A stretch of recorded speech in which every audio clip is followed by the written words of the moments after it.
اعلان کر دیجئے اگلے جمعے کو اسی مسجد میں خطاب صلاح الدین ایوبی پر ہوگا، بیان نور الدین زنگی پر ہوگا، بیان ارطغرل غازی پر ہوگا، بیان محمد بن قاسم پر ہوگا، بیان اللہ اکبر حضرت طارق ابن زیاد پر ہوگا، ایک صف بھی خالی نہیں ہوگی۔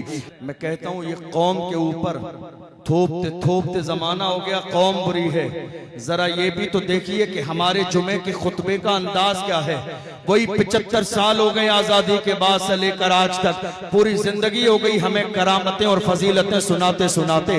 کاش کے موجودہ دور کی ضرورت پہ بات کی ہوتی تو ہماری صف اول جوانوں سے بھری ہوتی، کاش کے موقع محل کی بات کی ہوتی تو صف اول بھری ہوتی۔ میری قوم کے جوان یہ چاہتے ہیں ہماری قوم کا امام ہمارا رہنما بن جائے، میری قوم کے جوان یہ چاہتے ہیں میری قوم کا امام ہمارا لیڈر بن جائے، میری قوم کے جوان یہ چاہتے ہیں ناموس رسالت پر ہماری مسجد کا امام کھڑا ہو جائے، ہمارے ساتھ ہماری سرپرستی کرے۔ یاد رکھیے گا فضیلتیں کرامتیں سلاتے 75 سال کا زمانہ ہو گیا، اس مسجد کو بھرنا ہے تو انداز یہ اپنائیے۔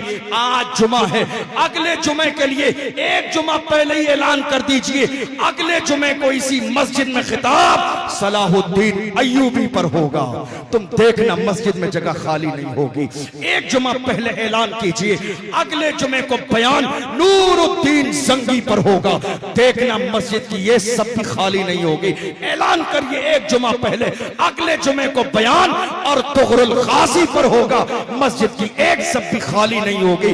اعلان کیجئے اگلے جمعے کو مسجد میں بیان محمد بن قاسم پر ہوگا، ایک سب بھی خالی نہیں ہوگی۔ اعلان کیجئے ایک جمعہ پہلے اگلے جمعے کو بیان اللہ اکبر حضرت طارق ابن زیاد پر ہوگا، ایک سب بھی خالی نہیں ہوگی۔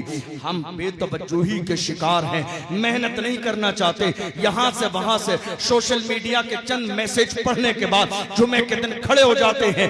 ہم نے جمعے کے خطبے کو جتنا آسان سمجھ لیا، جمعے کا خطبہ اتنا آسان نہیں ہے۔ اللہ کے محبوب فرماتے ہیں یہ جمعے کا خطبہ پورے ہفتے کا قوم کے لیے سبق ہوتا ہے، پورے ہفتے کا درس ہوتا ہے۔ اللہ اکبر۔ ڈاکٹر اقبال نے اسی لیے تو اپنے علماء کو مخاطب کر کے کہا تھا اے میری قوم کے علماء، تمہاری امامت صرف 4 رکعت نماز پڑھانے کا نام نہیں ہے۔ امامت کس چیز کو کہتے ہیں؟ علامہ اقبال نے کہا سنو، تو نے پوچھی ہے امامت کی حقیقت مجھ سے، حق تجھے میری طرح صاحب اسرار کرے، ہے وہی تیرے زمانے کا امام برحق جو تجھے حاضر و موجود سے بیزار کرے، دیکھ احساس زیاں تیرا لہو کرما دے، فقر کی شان چڑھا کے تجھے تلوار کرے، فتنہ ملت بیضا ہے امامت اس کی جو مسلمان کو سلاطین کا پرستار کرے۔ امامت کا مطلب صرف 4 رکعت نماز پڑھانا نہیں ہے،